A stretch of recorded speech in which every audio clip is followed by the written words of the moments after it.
Kung mas masikip ang lugar, mas madaling mapagod. Kung mas walang harang ang lugar na ito, mas nakaka-relax ang mga tao. Ang lugar na ito ay ang ating lumbar spine, na hindi lamang ang gulugod ng ating buong katawan, kundi pati na rin ang highway para sa ating utak upang magpadala ng mga signal ng katawan. Hindi mo dapat isipin na ang kakulangan sa ginhawa sa baywang ay sanhi lamang ng pag-igting sa mga kalamnan ng baywang. Sa katunayan, ang mas malalim na dahilan ay ang physiological curvature ng iyong lumbar spine ay nagbago na nagiging sanhi ng espasyo sa pagitan ng iyong mga lumbar discs na maging mas makitid at mas makitid. At ang pagpapaliit na ito ay mag-compress din sa mga channel at nervyos sa magkabilang panig ng iyong lumbar spine. Kung may masikip na trapiko sa iyong highway, magdurusa ka sa hindi sapat na sirkulasyon ng dugo sa itaas at sa ibaba. At ang mga signal mula sa iyong utak ay hindi maipapadala sa iba't ibang bahagi ng iyong katawan sa isang napapanahong paraan. Sa paglipas ng panahon, madalas kang makaramdam ng pagkahilo, pagduduwal at gustong sumuka, at ang likod ng iyong puwit, likod ng iyong mga hita, likod ng iyong mga binti, at ang buong bahagi ay madalas na pakiramdam na manhid at namamaga. At higit sa lahat, lalo kang makaramdam ng pagod at pagod araw-araw, at mabibigat ang iyong katawan na parang napuno ito ng tinda.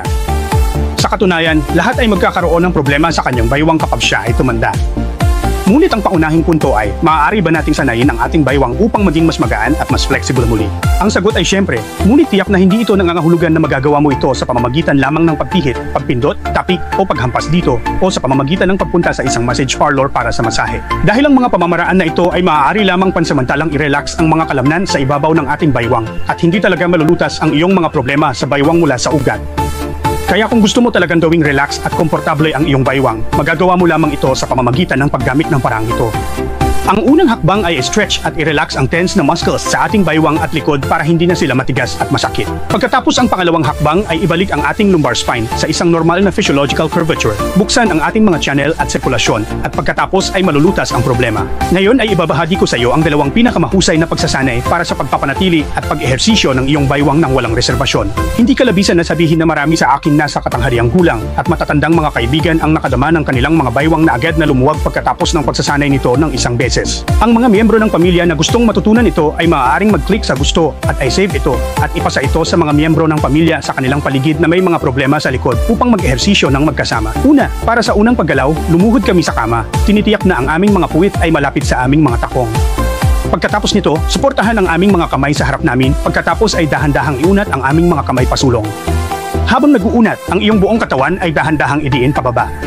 Sa oras na ito, madarama mo kaagad ang presyon sa iyong buong baywang na inilabas kaagad at kasabay nito, ang mga kalamnan ng iyong buong baywang at likod ay magkakaroon ng napakalinaw at komportableng pag-unat at pagpapahinga. Sa sandaling ito, ang iyong buong baywang at likod ay magiging komportable at nakaka-relax. Maaari kang gumawa ng 3 set sa bahay araw-araw at hawakan ang bawat set ng humigit kumulang 30 segundo. Okay, ngayon ay binabanat at nire-relax namin ang mga nakaiting na kalamnan sa aming baywang at likod. Ngunit ito ang unang hakbang lamang. Mayroon pa rin tayong pinakamahalagang hakbang na ibalik ang ating lumbar spine sa isang normal na physiological curvature at buksan ang ating mga channel at sirkulasyon. Tunay na malulutas nito ang iyong problema sa baywang mula sa ugat. Una sa lahat, maaari kang maghanda ng lumbar support na tulad nito sa bahay at ilagay ito sa kama sa bahay. Pagkatapos, humiga at makikita mong nakataas ang iyong baywang. Sa oras na ito, ang iyong buong baywang ay magiging komportable at nakaka-relax. Kasabay nito, ang tuktok na lumbar board ay idinisenyo din ayon sa ergonomya, kaya ang curvature nito ay ganap na naayon sa curvature ng iyong lumbar spine. Sa ganitong paraan, pagkatapos naming mahiga, ang iyong lumbar spine ay maaaring bumalik sa isang normal na physiological curvature at ang puwang ng iyong lumbar intervertebral disc ay mabubuksan. Sa sandaling mabuksan ang puwang ng iyong lumbar intervertebral disc, ito ay i-unblock mula sa itaas hanggang sa ibaba at ang presyon sa lugar na ito ay natural na mawawala. Ang channel ay hindi na may block at ang sirkulasyon ay magiging normal. Natural, hindi na mahilo ang iyong ulo at hindi ka na manhid at namamaga. At higit sa lahat, hindi ka mapapagod o mapapagod ng ganoon kadali araw-araw. Gawin mo lang ito, humiga sa bahay ng 5 hanggang 10 minuto araw-araw at mararamdaman mo ang ginhawa at pagre-relax ng iyong buong baywang. Ito ay ganap na naiba mula sa dati. Nais ko ring ipaalala sa iyo na kapag pumipili ng tuktok na wasteboard, dapat kang pumili ng isa na may magandang kalidad, walang amoy at karaniwang kurbada. Sa totoo lang, ang bagay na ito ay napakamura, kaya huwag gumawa ng maling pagpili o pumili ng mahal. Kung talagang hindi mo alam kung paano pumili, pagkatapos ay buksan lamang ang aking avatar at ipasok ang window ng aking homepage. Ang parehong uri ng wasteplate nasa kamay ko inihanda para sa lahat. Ang tagagawa may promosyon ngayon at ang presyo napaka-cost effective. Ang mga kaibigan may masamang likod hindi dapat palampasin.